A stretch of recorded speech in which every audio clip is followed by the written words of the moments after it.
Why are there not more people talking about this groundbreaking robot discovery? Engineers have just unveiled a revolutionary tech that lets robots receive commands without electricity.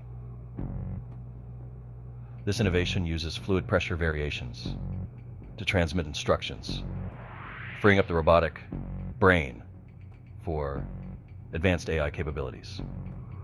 Imagine robots operating in hazardous zones, like Chernobyl or even MRI rooms, without a hitch. This breakthrough could also empower low-income regions, where electricity is scarce. Traditional robots rely on electrical circuits, limiting their potential. But this new, fluid-based circuit changes the game, allowing robots to think more and do more. Greater autonomy, smarter actions, and a new era of robotics. It's all happening now. Stay tuned, tech enthusiasts, because the future just got a whole lot smarter.